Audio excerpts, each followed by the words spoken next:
like keeping our pace up, getting some stops. We had them down 26.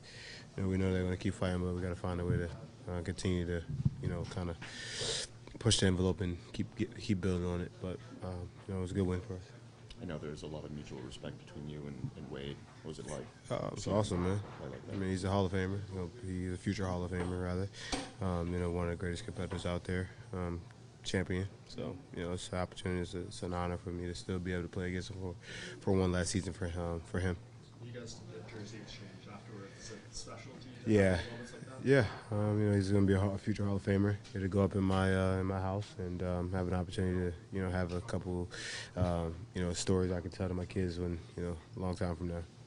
How much do you guys think you're getting from the second year as they kind of start to get a little bit rolling? They're going to be good. They're going to get it going. They've been, injuries kind of set it back a little bit, but they're one of the best in the league, and they're going to continue to get better and get better once everyone's, healthy. I didn't even look at Memphis. They're in Western Conference. They're good. They're a good team. They're playing their butts off right now.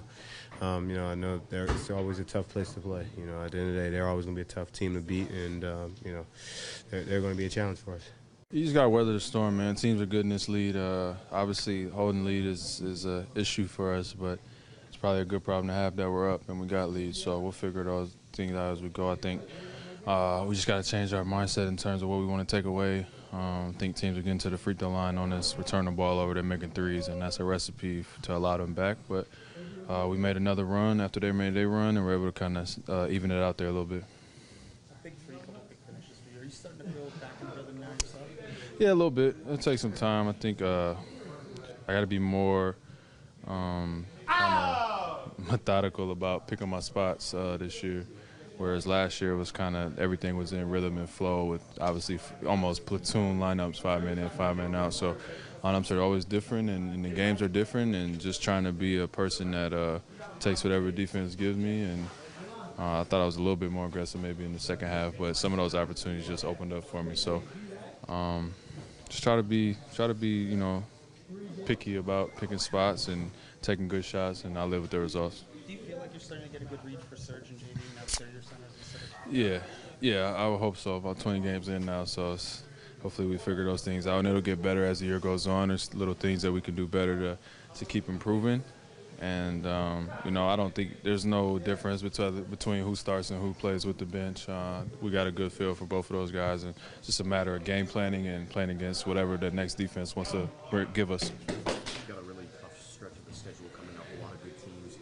How much ahead to that, and how big of a test will this be for you? At this point, I think just looking at the game in front of us, I know it's probably not what you want to hear, but I felt like the last 2 weeks have been a tough stretch.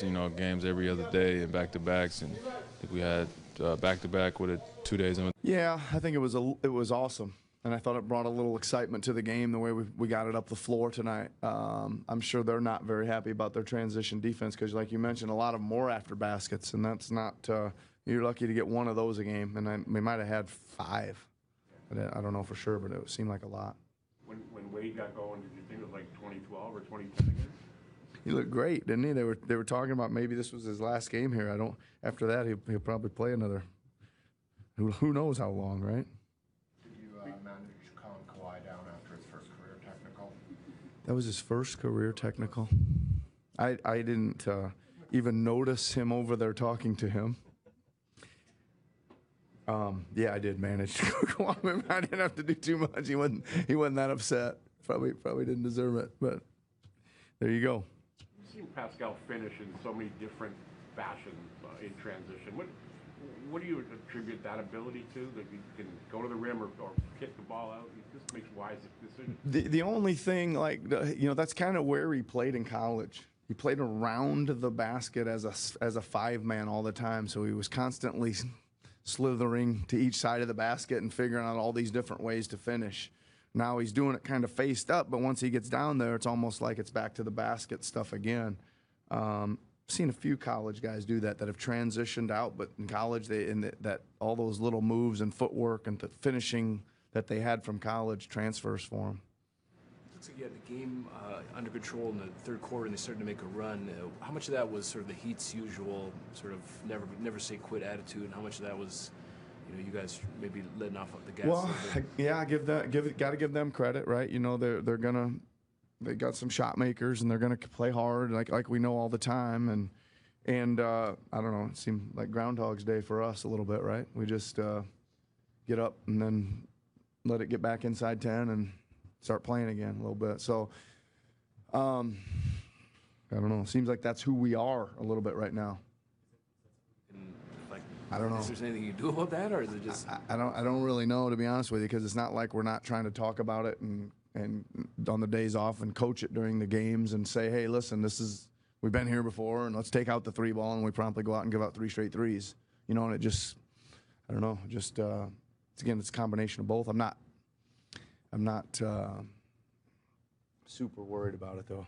Would I like to get up 26 and win by 46? Yeah, but that doesn't seem to be happening. But I still like the results, and I like the way we're playing, and I like the way we're progressing. So I'm not tripping about it. Yeah, schedule's about to get real tough. I think 10 of your next 12 are against winning teams. I know you take it one at a time, but how big of a test will the next? Who do we play after Memphis, Josh? I think the Warriors. Okay, Golden State. It's as far as I've gotten. I just found that out about 10 minutes ago that we got Golden State on Thursday. So it's good. I want to get in some tough games, and I want to get in some knock them down, drag them out, and I want to see what we're made of. Looking forward to it. There's a stat floating around out there that Kawhi has more steals in his career than fouls. What do you attribute that to? Well, he got a lot of things you could attribute that to. First of all, his instincts, right? He wants to play defense. He got great instincts for it.